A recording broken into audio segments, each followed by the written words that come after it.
Так, якщо що, це Євгеній Рязанцев, капітан клубу Київград, буде посилання. З трьома медалями, да, там багато. І ще буде багато розказано про це і про майбутній фестиваль «Шляховий камінь». Ні, чекай. Давай, добре. Про це розкажу, і хто такі, що робимо. Це буде. Для цього і приїхав. Сюди ближче до мене. Ти знаєш, звідки ось це? Знаєш?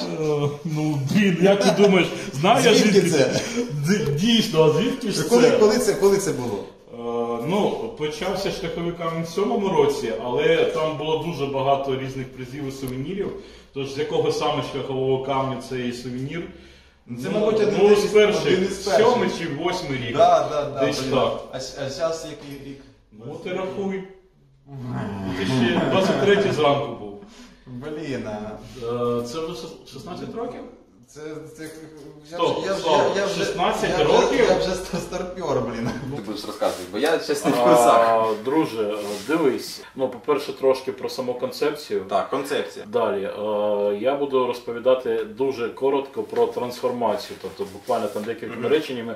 І далі вже зосереджусь саме на цьому заході, що там буде. Третя частина – це конкретно про конкретний фестиваль, безумовно, який відбудеться 24 червня. Правильно? Так. Правильно. Просто ми вже пишемо, все якби нормально. Більше розгорнуте, пропишеш просто в Телеграмі, бо це як скажеш. Ті, хто зацікавляться, перейдуть, почитають, зрозуміють і прийдуть на фестиваль. Добре, дивись, тут ще справа в тому, що цей телеграм-канал, який у нас з'явився командний нещодавно. Телеграм-канал в описі під відео. Так, він свіженький, там йому тиждень чи два, там ще небагато підписників, але я планую його теж розвивати, і діяльність команди там постійно, ну, як висвітлювати, у нас постійно проходять десь якісь цікаві там лекції, майстер-класи, тренування, і щоб, ну, і наш рух, і в принципі там просто містяни, кияни мали змогу дізнатись, прийти і долучитися. Так, цікавий телеграм-канал. Давай, перший пункт який був? Як починалося? Так, давай поговоримо про те, як це все починалося. Ну, ти пам'ятаєш 2007 рік, ти був на першому фестивалі «Шляховий камінь», тоді вже тенденції нашого руху чіткі були на розподіл по різних напрямках. Тобто спортивний напрямок виділявся вже більш окремо, структурно, вже реконструктори про себе заявляли прямо як реконструктори. А рольовики ще взагалі не знали, що коїться, бо втрачалась під ногами земля, бо раніше збирались там всі разом там 1500 людей чи 1000, а тут почалося все дробитися дивним чином. От, а всі ж друзі з того руху, де ми всі збирались десь на полігоні, і в мене виникло таке бажання створити захід, який дасть змогу зібрати всіх і спортсменів, і реконструкторів, і рольовиків. Саме тому я і назвав фестиваль «Шляховий камінь», що це до того, як шляхи розійшлися, камінь у роздоріжжя. Така концепція, я навіть не знав про це. От це ти не знав. Шляховий камінь, прикольно. Саме тому це і називався фестиваль «Шляховий камінь». В нього було багато завдань, як спортивних, змагання і розвиток, як середньовічного бою, історичного фехтування, лучного. Да, перший відбувся в 2007-му? Чи... Саме так, у 2007 році. Складно було перший раз робити фестиваль? Щось запам'ятав з тих моментів? Ну, дивись, там просто деякі концепції і фішечки фестивалю, я не пам'ятаю, щоб хтось до мене це використовував, я не претендую, що я там прям все придумав сам. Ні, я користався своїм досвідом, десь досвідом там когось. Але на той час цей фестиваль, якщо ти згадаєш, він був доволі інноваційним. Тому що були деякі такі блоки, які були непритаманні класичним фестивалям. А я згрішався гріш несправедним, тому що в нас був і розважальний блок, куча естафет, куча інтерактивів, куча всього, гарний ведучий, там гарний діджей. Що на той час знову ж таки було непритаманно фестивалям. Тому спортивні блоки вони були більш класичні, ну там зрозуміло, приїхали лучники, лучники приїхали, там постріляли, класична там стендова стрільба, чи там дезматчі, з бійцями теж все зрозуміло. Тангари тоді просто приїжджали, забирали в мене мішками всі ці призи, які в мене тоді був дуже потужний призовий фонд, можливість.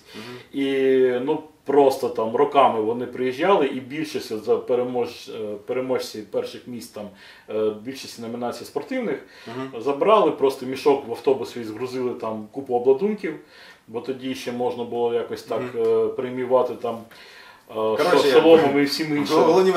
Головні спогади, приїхали тангари і забрали. І забрали все. Да, для них, як для команди, це теж був навіть така традиція. Вони декілька років закривали свій сезон саме моїм фестивалем «Шляховий камінь». Він тоді теж традиційно проводився в жовтні. От, і ну, да, це була гарна традиція на початок. Як змінився «Шляховий камінь» з перших тих фестивалів і ну, протягом цих років, десятків років? Значно. Насправді він доволі суттєво змінився, ну і часи змінилися. Починалося це все більше як для своїх. От, і концепція була, що це така віпочка, де приїхали всі свої здвіжухи. Да, ми змагаємось, да, все, але глядачів там не було на перших фестивалях «Шляховий камінь». Це була суто для учасників. Да, це була окрема локація, яка збиралася вся Україна, але ніяких глядачів. Ну, да, він еволюціонував з закритої такої віп-тусовки до масштабних фестивалів. У форматі фестивалю «Шляховий камінь» ми проведемо ще один наш проєкт багаторічний. Це командний турнір середньовічного бою «Звитяга Київрада». Він був започаткований у 2016 році, і так само в нього вже є там певна історія розвитку. Останнього разу у 2021 році «Звитяга Київрада» цей турнір пройшов в форматі фестивалю Comic-Con Ukraine. Там було 40 тисяч глядачів, і от просто мені здавалося іноді, що більшість, там половина з них це біля нашого ресталища. 21 рік був дуже показовий про те, що такі фестивалі, такі турніри, вони дуже цікаві. Їх треба проводити максимально в сприятливих умовах, де побачать чим більше глядачів, тим ну так, я теж згоден з тим, що треба поєднувати оцю двіжуху комікона, по суті, там, де хто туди ходить, там і косплеєри, і просто всі люди, яким цікаве це. Так.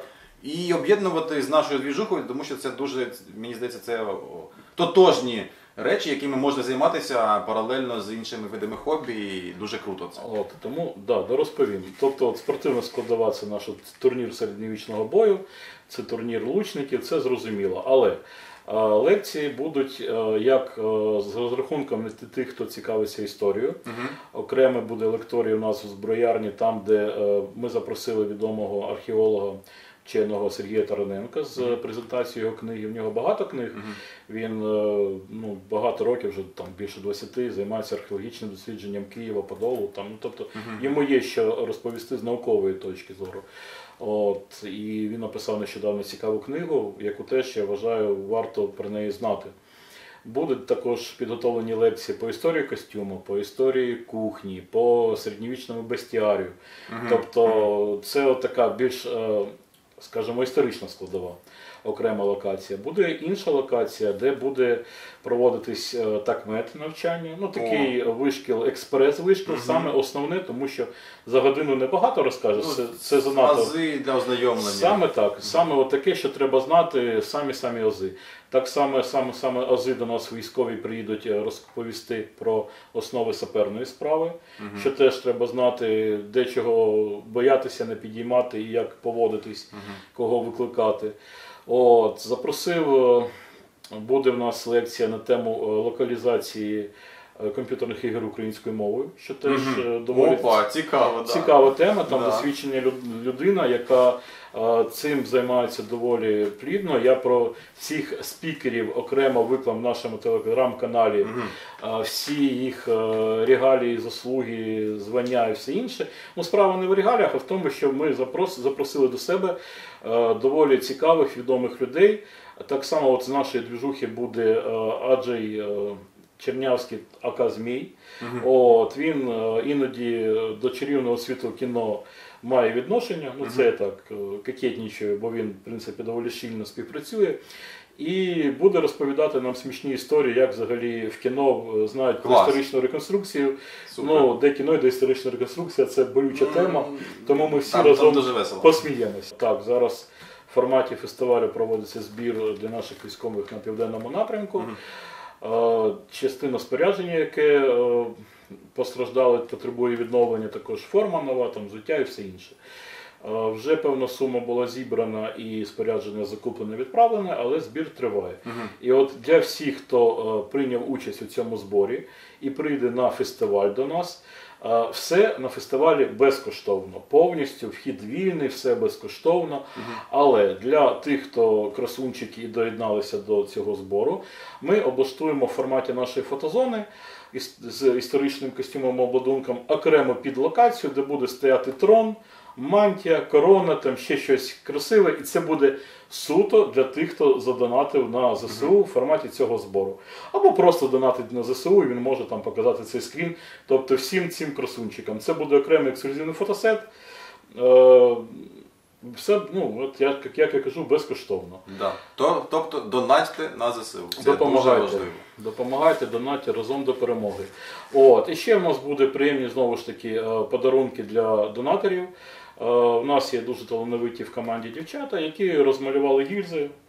От, у нас хлопці, багато хто з команди воює і періодично якось там підсипають нам ці гільзи, які вже, ну як, з одного боку це вже нікому не потрібно, а з іншого це цікавий, гарний сувенір. Це допомагає зібрати більше коштів на потреби військових, банально. Так. А якщо ця гільза ще й гарно розмальована вродливою дівчинкою, це двічі приємно отримати такий сувенір. Так. До речі, ж і від мене там буде невеличкий бонус.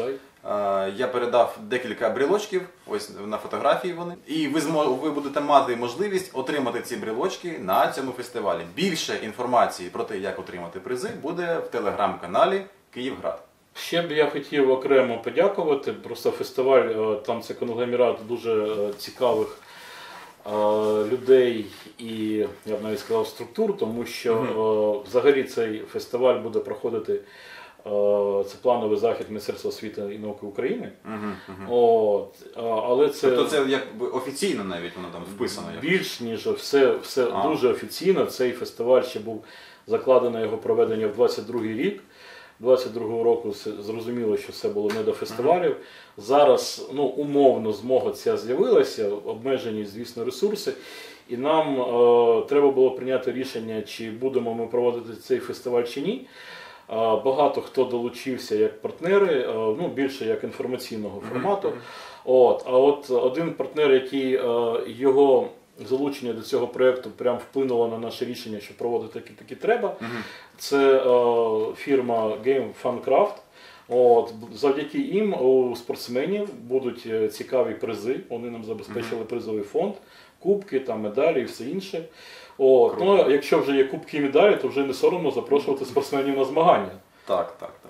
Частина наших хлопців навіть з команди, вони зараз на фронті, тому ми дочекаємось для великих форматів, коли ми всі зберемося знову, ну, дочекаємось перемоги. Але двіжувати треба і тримати в тонусі. Так, а де саме буде проводитися фестиваль?